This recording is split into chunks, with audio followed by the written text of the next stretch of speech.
Welcome back to Franchise Wars reaction, recap, and review of Young Justice Season 3 Outsiders on the DC Universe app. Now, this week's episode is True Heroes, and we've got Terra.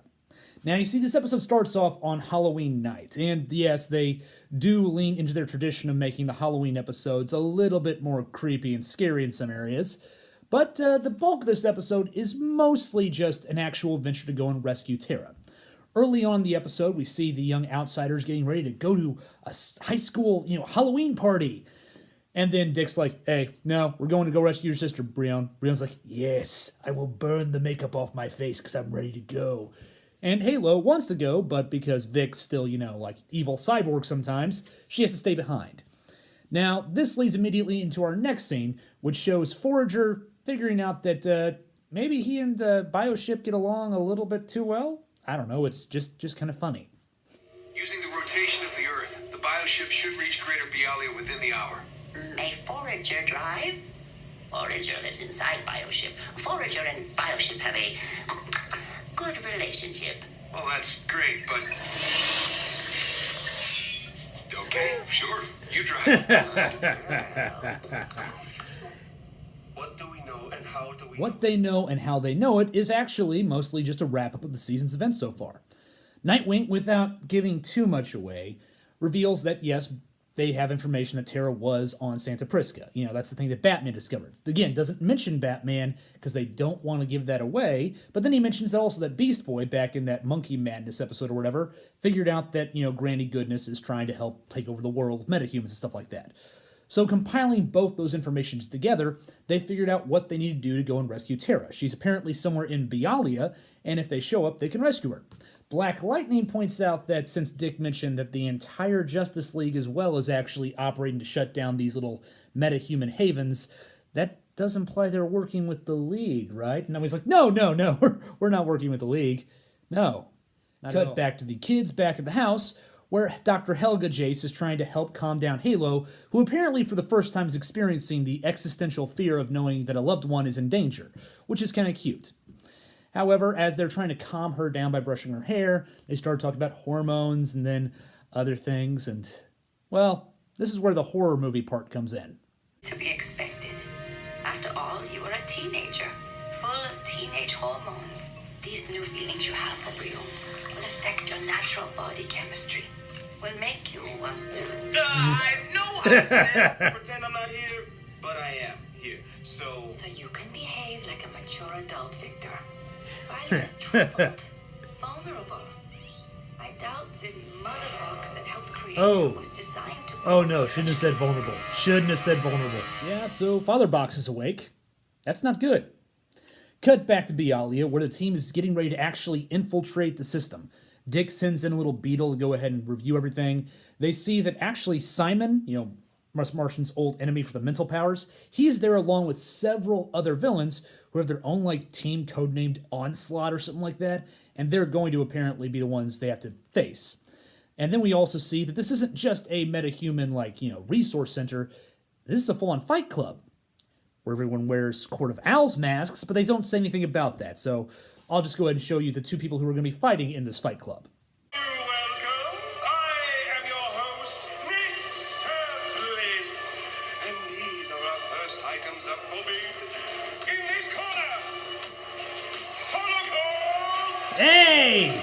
He's from Milestone. And in that corner, Terra. There we go. So yeah, Milestone apparently feels friendly enough with Greg Weisman to go ahead and let him adapt yet another one of their characters, even while they refuse to let Dan DiDio make any books or put them in the characters there because they don't trust Dan DiDio, which makes sense, especially if you're a Wally West fan or a Cassie Kane fan or a Stephanie Brown fan, or... I'm just going to move on here. But we also got Terra. Now, before this scene can really get going, we cut back to the house and we have this scene.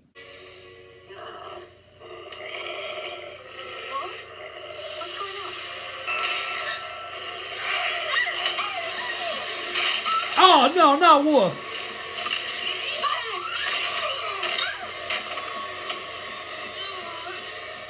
I'll help you, Victor. I'll cleanse you. Or not. Jace was correct. Mother Box cannot handle human emotions. My powers. Have abandoned you. Abomination. Oh no. That's really not good. Yeah, so it's gone full horror movie. You're trapped in the house with a bad guy who wants to slowly kill you, and apparently Father Box is in the mood to make sure that he sets the tone right, get the lighting right, so he can murder you in the proper amount of coloring. Yes. Now, we cut back to the guys back at the fight club, and we see Terra and Holocaust fight it out, and instead of having our heroes, rescue them and interrupt the fight right now, they instead actually just put on some of the Court of Owls-esque masks they've got, walk in and just bid for Terra and secure her and take her back. And immediately, if you're someone who knows who Terra is in the comics or the cartoons or the other cartoon movie or the other cartoon TV show that just made fun of her, you immediately start having your alarm bells go off with just how nice she is, because there's no way that's going to stay that way. And then we cut back to the house again, so we can see that apparently the Father Box has watched The Shining. Come out, wherever you are. Oh boy, that's not good. It is a Halloween episode.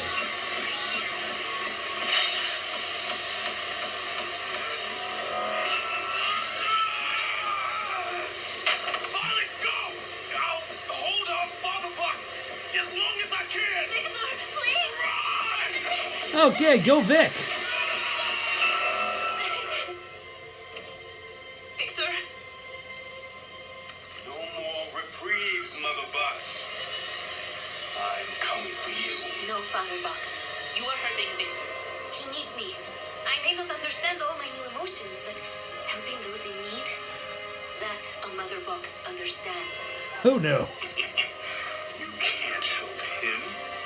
You can't stop me. You have no powers. Nothing. Nothing isn't the problem. The problem is I have too much. All these new feelings, they can get in the way. But I believe they may also be a source of strength. I believe I have all I need. And he has all So yeah, two things here. Number one, showing that Cyborg could fight the Father Box's influence is a good way of showing that he is still a human being underneath there. I think that they've kind of cleansed him now with Father Box influence, but I have a feeling that will probably play into it later on. Someone else get corrupted by a Father Box or whatever, and they can fight it off or something like that to show that, free will does still have power over it. It's not like Darkseid has activated the anti-life equation just yet. And number two, apparently, while Halo can be thrown off her game if she's worried about someone she can't help, if there is someone she can help around her, it doesn't matter how scary the situation is, she will help them. And I like that. It really does play into the idea of the Mother Box that, kind of like gives her life, being, like a super benevolent being. And it's a nice little kind of play up on the idea of her being like a mama bear in some ways. Don't threaten her friends. Back to the story where we've got the heroes going back to try and rescue the other slaves and the other metahuman kids, this time all wearing their stuff, and we get some fun fight scenes here, let me tell you, especially if you're a fan of Superboy and Icicle Jr. hanging out from Season 1.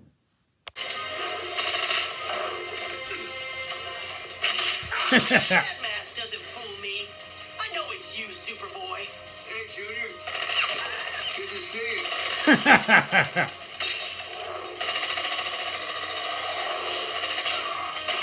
Play nice. You think I've forgiven you? You stole my girl.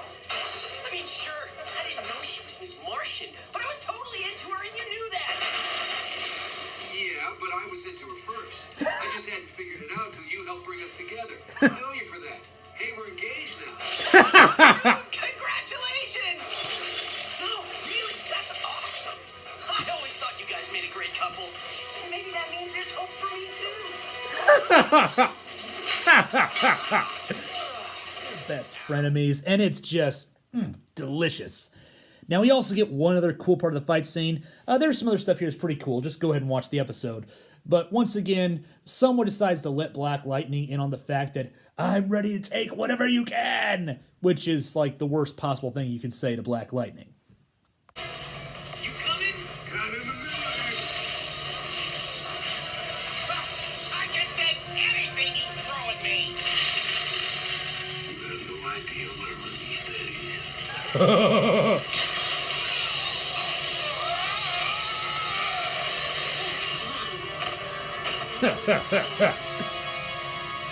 mess with Black Lightning.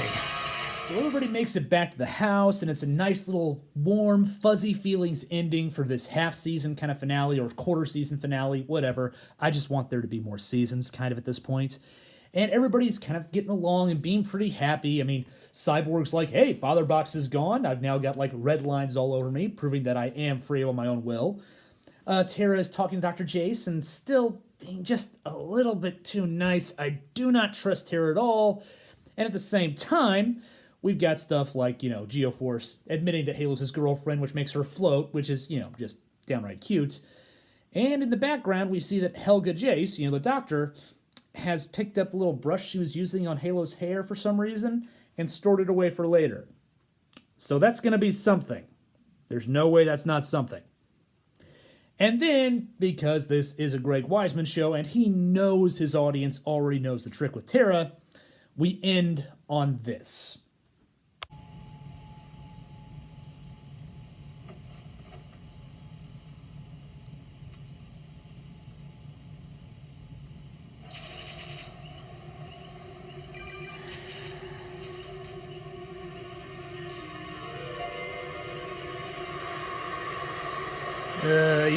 Yep, she's evil. Okay, so this brings us to the end of this part of the season. So far, it's been fantastic. I'm hoping to see some plot threads picked up more than others. Like, I do want to see more of Lady Shiva. I want to see more of Robin's team in particular. There's a part of me that really, really, really wants to dig into Cheshire and what she's up to. But clearly the biggest plot hook at this point in time is Terra, who, as we all know for Titans fans, traditionally betrays her team of young heroes. Now, here's the thing. This is already not the Titans team that she'd be betraying right now.